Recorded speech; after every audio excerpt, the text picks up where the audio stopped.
Welcome to our tutorial on how to edit a label in Gmail on your PC.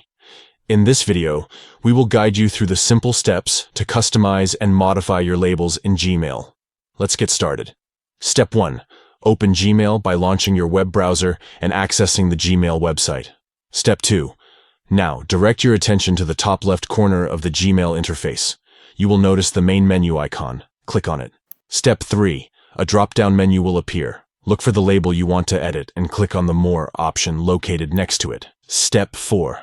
From the options presented, click on Edit to make changes to the selected label. By following these quick steps, you can easily edit labels in Gmail on your PC. This feature allows you to customize and organize your emails according to your preferences and needs.